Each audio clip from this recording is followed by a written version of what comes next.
in the NFL in crisis. I let myself down. I let everybody else down. And for that, I'm sorry. Commissioner Roger Goodell faces the national media for the first time since the NFL crisis began. I'm not satisfied with the way we've handled it from the get-go. But he insists he's not going anywhere. Mistakes happen, and I'm sorry for that. And we're going to get this right. And the NFL announces a new initiative. We have entered into long-term partnership with the National Domestic Violence Hotline. We'll talk with the head of that organization. Plus, we'll look at the state of the NFL with sports agent Lee Steinberg. And we'll talk with the wife of an NFL player who says the league all but ignored his abuse. And an NFL Hall of Famer who admits his own domestic violence incident. I got to a certain level and I reacted. And I know I was out of place. I should not have done it, but I did. All In starts right now.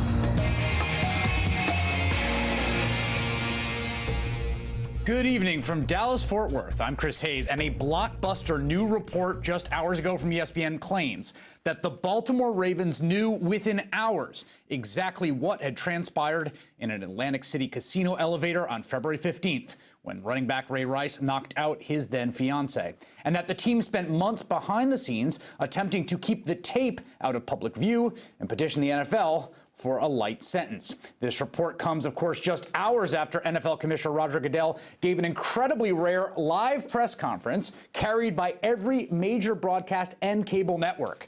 Goodell's first press conference since the Ray Rice scandal escalated 11 days ago with the release of that video from inside the elevator. And today's report from ESPN's Outside the Lines, in which we will get to momentarily, often stands in direct contrast to what we have heard from Roger Goodell and the NFL, up to and including today. Today, Goodell seemed to be pleading a version of incompetence rather than willful malfeasance. Over the past several weeks, we have seen all too much of the NFL doing wrong. That starts with me. I said this before, back on August 28th, and I say it again now. I got it wrong in the handling of the Ray Rice matter, and I'm sorry for that. I got it wrong on a number of levels, from the process that I led to the decision that I reached. But now I will get it right and do whatever is necessary to accomplish that. The same mistakes can never be repeated. Goodell outlined steps that would be taken, including the previously announced investigation by former FBI Director Robert Mueller, new training programs, a partnership with the National Domestic Violence Hotline and the National Sexual Violence Resource Center, and most importantly, a plan to bring together players, their union representatives, coaches, and owners, and outside experts to create new standards and procedures on domestic violence and sexual assault. That project to be completed by the Super Bowl. When Goodell opened the floor to questions, it was rough going, as Goodell faced a level of skepticism and tenacity he has probably never faced before. Have you considered resigning at any point throughout this? Why do you feel like you should be able to continue in this role? What exactly did Ray Rice tell you happened in the elevator? Why do you think that domestic violence crimes such as Ray Rice gave you such a difficult time and weren't treated as harshly as maybe some others were? Do you still believe that, to the best of your knowledge, that no one in the NFL office has seen the Ray Rice video before it surfaced on TMZ? Yes. As with that last question, Goodell did attempt clear answers, but he also stuck to talking points. NFL got it wrong, and it is working to get it right. And it was obvious even before today's damning report from ESPN had come out that the Ray Rice saga will continue to dog Goodell and NFL officials. On the initial summons, it clearly says that Mr. Rice struck Janae Palmer with his hand, rendering her unconscious. Why wasn't it enough then to put this right? Well, it was, and we saw, obviously, the original video, and it was clear that a domestic violence violation had occurred. That was clear to us, and it was horrifying. And that's why we took the step we did. We did the 2-game suspension and a fine of $500,000. It was not sufficient. Within hours of that press conference, ESPN's Outside the Lines released a truly scathing report which suggests not mere incompetence, but something much worse. Reporting is based on interviews with more than 20 sources and claims to have, quote, found a pattern of misinformation and misdirection employed by the Ravens and the NFL since that February night when Rice punched his then fiancée. Again, quoting from the reporting, the Ravens also consulted frequently with Rice's Philadelphia defense attorney, Michael J. Diamondstein, who in early April had obtained a copy of the inside elevator video and told Baltimore Ravens president Dick Cass, "It's effing horrible." For its part, the NFL, which in other player discipline cases has been able to obtain information that's even been sealed by court order, took an uncharacteristically passive approach when it came to gathering evidence. Joining me now, Dave Zirin, sports editor at The Nation, host of Edge of Sports for SiriusXM Radio. And Dave, what did you make of that press conference? I mean, what does Roger Goodell have to do to get fired? I mean, it's unbelievable. Would he have to show up without pants? It's unbelievable to me that he gets to stand there and basically say, I'm utterly incompetent. Now stand back and genuflect while I lead the NFL to a bright new day on the issue of domestic violence. There's no accountability. There's no sense that he holds himself to the same standards that he holds players, to put it mildly. All you have left is, frankly, a shell of a commissioner who's basically saying, I got it wrong last time, but I make the owners billions and billions of dollars, and I intend to keep my job. There was one particularly interesting moment. I thought it was a really revealing question where someone said, did you have any women you were consulting with when you were making the Ray Rice decision? And Goodell doesn't come out and say no, but he basically says no. He says, that we didn't have the right people in the room. Well, that's what makes the ESPN report so incredibly important, and I hope people take the time to read it through, because what you see is the way that the NFL actually does business, not just on the issue of domestic violence, but does business, period. It's a very cozy relationship where deals are made at Augusta National Golf Course, great reputation with women at Augusta National, by the way, where the owner of the Ravens gets to stand with Roger Goodell, and it's basically very circumstantially likely that they discuss the contents of that tape at Augusta National. Yet Roger Goodell and the owner of the Ravens get to skate on this and basically act the way the National Football League has always acted on issues of domestic violence going back decades, which is you sweep it under the carpet and really reflecting a lot of the worst toxic masculinity in the sport itself, not just care what happens to the partners and spouses of NFL players.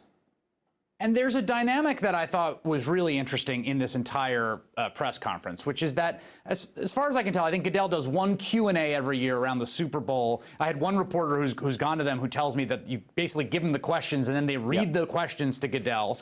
So he's not used to this. And all of the different outlets, I mean, ESPN has multi-million-dollar deals with the NFL. We saw CBS in its broadcast, which has multi-million-dollar deals with the NFL. There's all these broadcast partners, NBC, of course, Sunday Night Football, which is the most watched thing on television. And you're seeing something has changed in the posture of the media towards the league that was just unthinkable 12 months ago.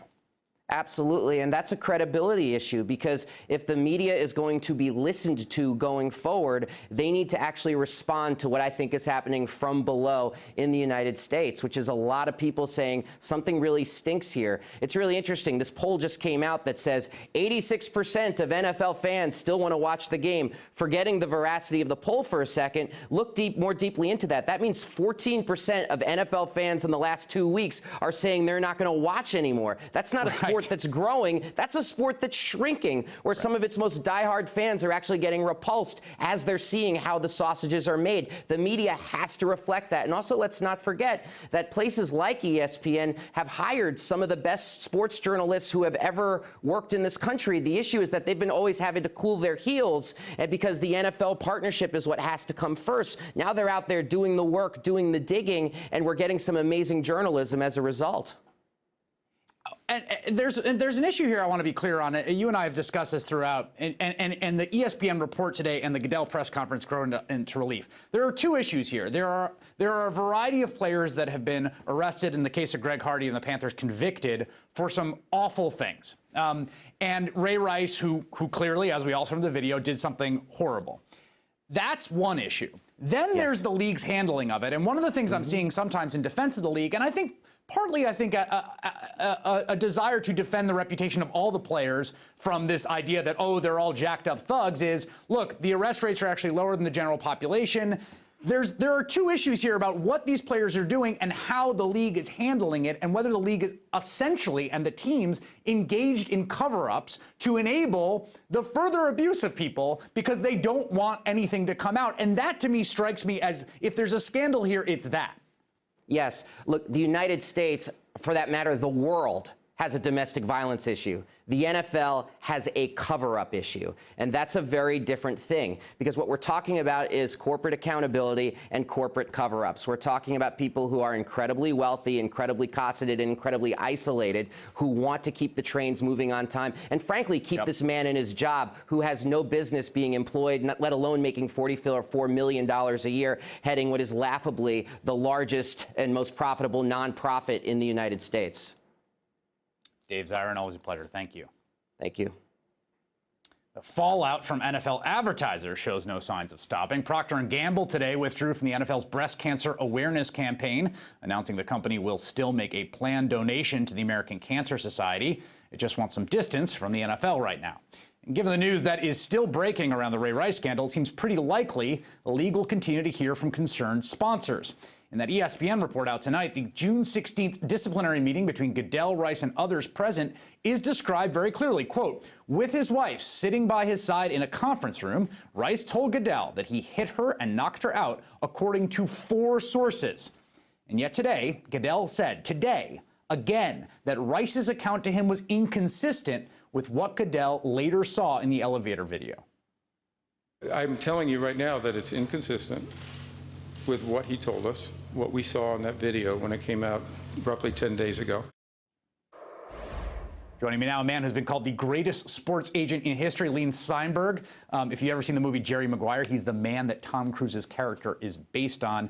Lee, it doesn't, I mean, I didn't do the reporting myself. You got 4 sources. It's possible there's some misinterpretation, but given the sort of universe of facts we have, it really looks like Goodell is, if not lying, shading the truth about what he knew about what happened on the night, particularly when there's a police report that basically spells it out. I think he had all the facts he needed just by the police report and by whatever Rice told him to go ahead and act dynamically. At the time, he disciplined Rice in the first place. He could have made a dynamic statement. The reason why this is so sad is that the NFL symbolically is the most popular sport in this country. And notwithstanding everything you've covered, 7 of the 7 top-rated television shows last week were NFL football, mostly nighttime football. It is dominating entertainment in this country. And fans are bifurcating their horror at domestic violence and the way it's been handled, and they're still attending games in record numbers. They're compartmentalizing their reaction to it. This sport has a golden opportunity here to lead the fight against domestic violence. I had Lennox Lewis, who was the heavyweight boxing champion, cut a public service announcement some years ago that said real men don't hit women. And these players have a great impact, especially on young teens, so they could be leading the fight that way. So symbolically, they could be leading the way, and instead, what we're showing here is a very bad example. So the reason that Goodell's job is not in jeopardy is this is the same man who negotiated a collective bargaining agreement that actually drops player costs. This is the same man who's produced an environment where Jerry Jones' franchise is worth $3.4 billion. Same man who negotiated a concussion settlement where they don't admit liability. He's golden to the owners, but this has not been anything but a disaster from the start. Have you ever seen this much scrutiny, this much disarray around this league, which has had an incredible decade, incredible 10 years from the perspective of its business, its ratings, and its revenue? I've been representing athletes and trying to work with role models for 40 years. I've never seen anything like this. Part of it is because this is not the same press that used to be wined and dined. This is a new investigative press and much more of it. Part of it is because some of the statements that are being made as if no one is keeping track and no one is remembering what was said in a prior way. So, for example, Ozzie Newsome came out and said, Ray Rice told us everything initially that was on the second tape. So even though these are revelations made by ESPN, Ozzie Newsome already said that he told them everything. And in this environment, which is very akin to what I remember much younger, which is Watergate, there's tremendous scrutiny being done. Roger Goodell started that press conference today in a very impressive way, but what I thought he was going to do is to say, in essence, I fined myself for my conduct, and I'm going to give $250,000 and split it between the two charities. Lee Steinberg might want you as an advisor as they continue to manage this. Thank you very much. You've heard of 501c3 nonprofits like the ACLU Foundation, the American Red Cross, and the ASPCA. Guess what other organization is also on that list? The answer ahead.